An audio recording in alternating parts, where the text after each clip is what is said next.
नमस्कार दोस्तों, आप सभी लोगों का हमारे YouTube चैनल सहायता क्लासेस में स्वागत है। मैं शुभदीप यादव।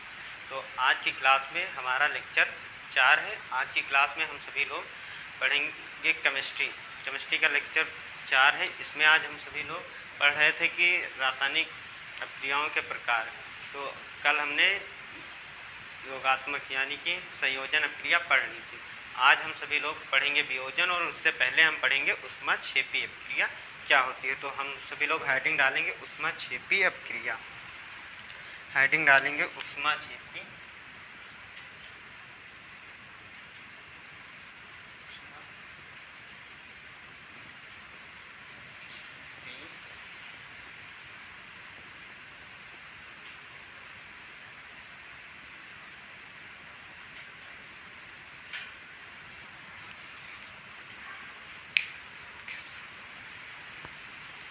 हम सभी लोग जानेंगे कि ऊष्माक्षेपी अभिक्रिया क्या होती है। तो हम जानते हैं कि जिन अभिक्रियाओं में ऊष्माक्षेपी अभिक्रिया क्या होती है, तो हम सभी लोग पहले समझेंगे, देखते हैं कि ऊष्माक्षेपी अभिक्रिया, इसकी परिभाषा लिखते हैं, उसके बाद जो है समझेंगे कि क्या होती है। तो यहाँ पर लिखेंगे जिन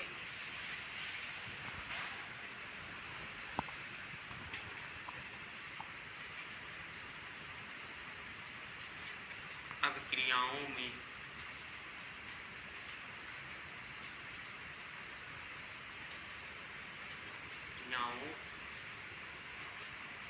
उत्पाद के साथ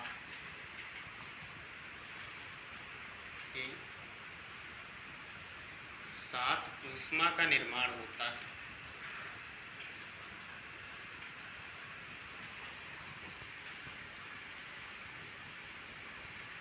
ऊष्मा का निर्माण होता है ऊष्माक्षेपी अभिक्रिया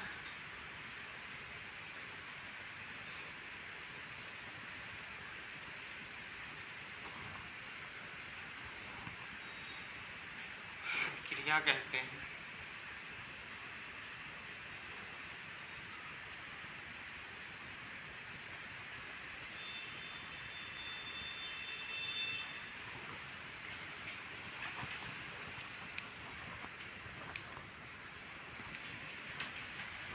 तो हम सभी लोग क्या कहेंगे, जिन अभिक्रियाओं में उत्पाद के साथ साथ, यहाँ पर 2 बार साथ साथ हो जाएगा कि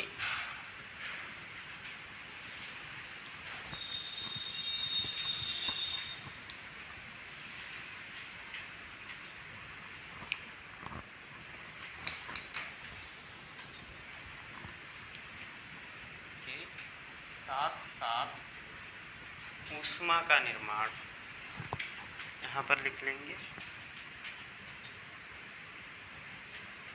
ऊष्मा का निर्माण होता है।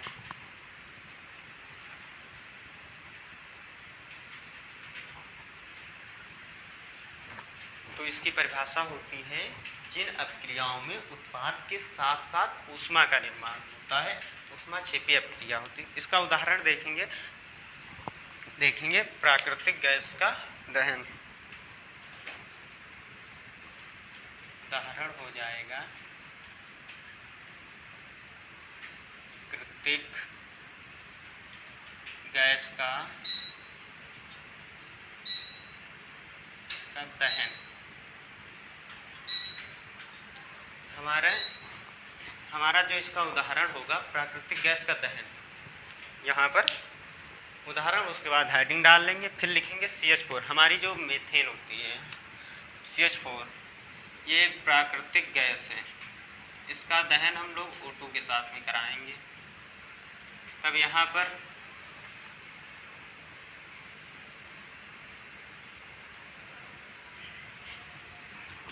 पर हो जाएगा CO2 प्लस हाइड्रोजन 4 है 2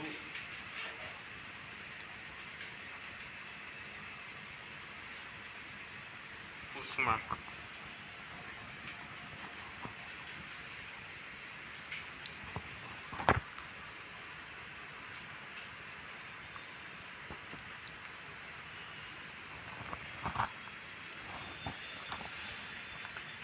हमारा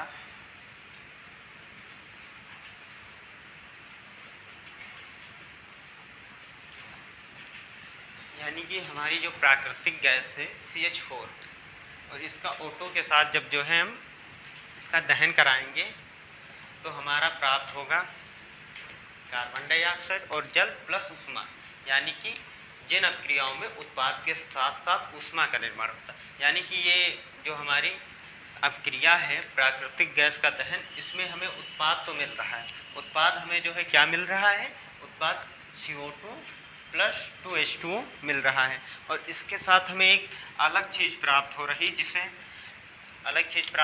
है, ये हमारी ऊष्मा है।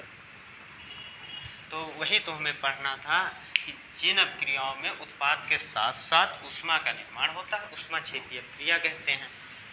तो उदाहरण इसका CH4 प्लस O2 CO2 और प्लस जो है 2H2O है। फिर अगली हेडिंग हम सभी लोग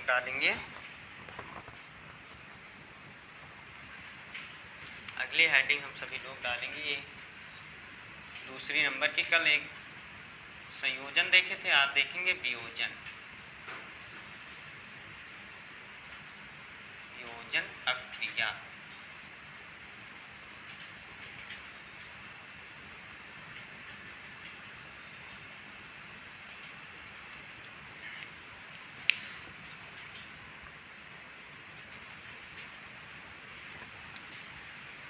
तो हम सभी लोग अब देखेंगे कि वियोजन अपक्रिया किसे कहते हैं। तो लिखेंगे इस अपक्रिया में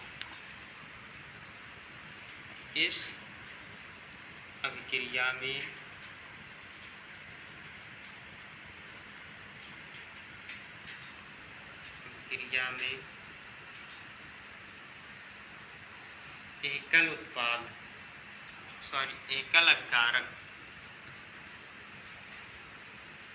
अभिकारक टूटकर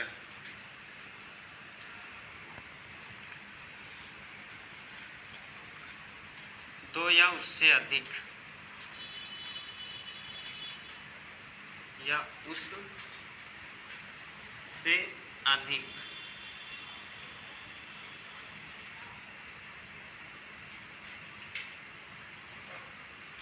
उत्पाद का निर्माण करता है।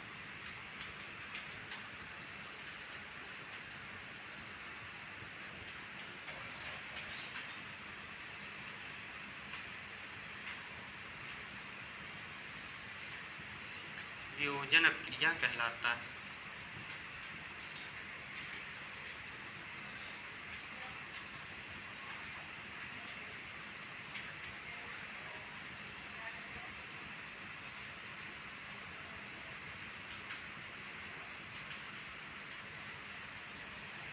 यानी कि इस अपक्रिया में हम लोग समझेंगे कि एक एकल उत्पाद, यानी कि एक एकल अभिकारक, ये एक हमारा से मात्र एक अभिकारक हो और वो टूटकर दो उत्पाद या उससे अधिक उत्पाद का निर्माण करे, उसे हम लोग वियोजन अपक्रिया कहते हैं। तो इसका उदाहरण देखेंगे। जैसे यहाँ पर उदाहरण में हम सब लोग सरल सा उदाहरण देखते हैं, H2O।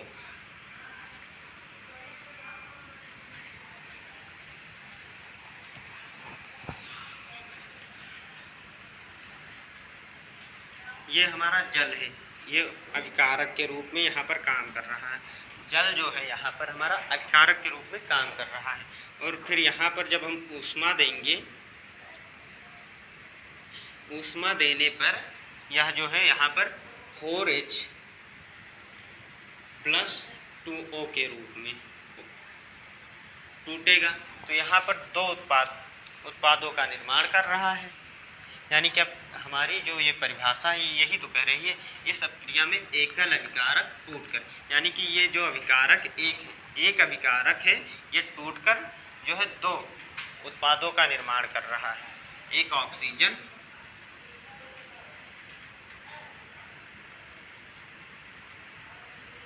और हाइड्रोजन का। यहाँ पर हाइड्रोजन के 4 अणु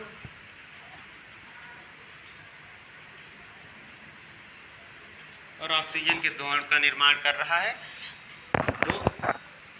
और ये जल है, जल के 2 अणु।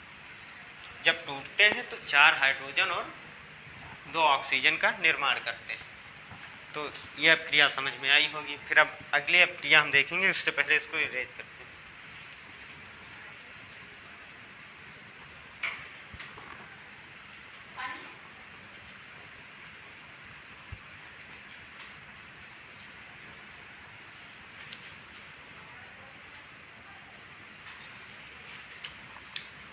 अगली हेडिंग हमारी रहेगी 3 नंबर, विस्थापन क्रिया।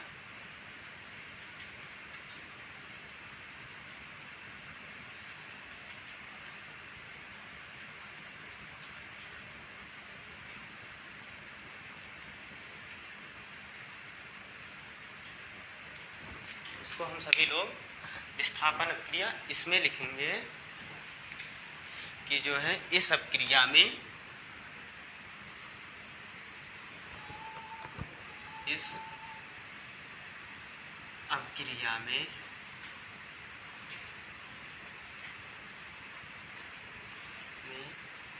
कम क्रियाशील तत्व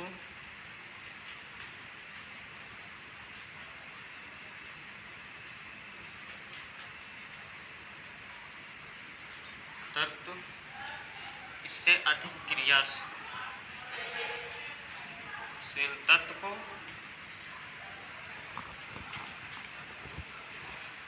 उससे अधिक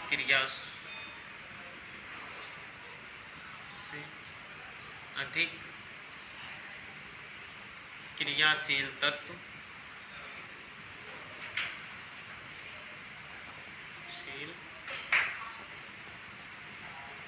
विस्थापित कर देता है।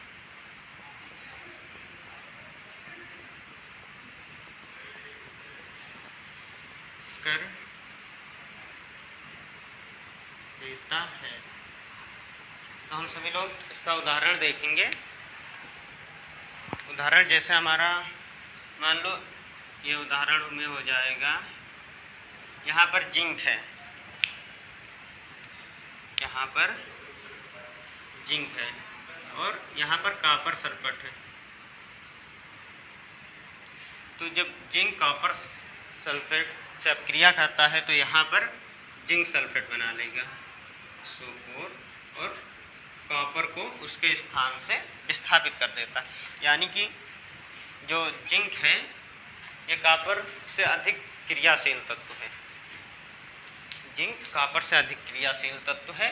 ये यहाँ से इसके स्थान को ले लेता है और अपने स्थान कॉपर को दे देता है। तो ये विस्थापन अपक्रिया कहलाती है।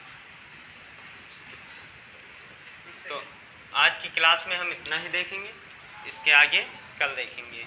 तो अगर आप सभी लोगों को क्लास अच्छी लगी हो तो अपने दोस्तों के पास शेयर कर दीजिए और इस चैनल को सब्सक्राइब कर लीजिए, जिससे आप सभी लोगों की अच्छी तैयारी होती रहे।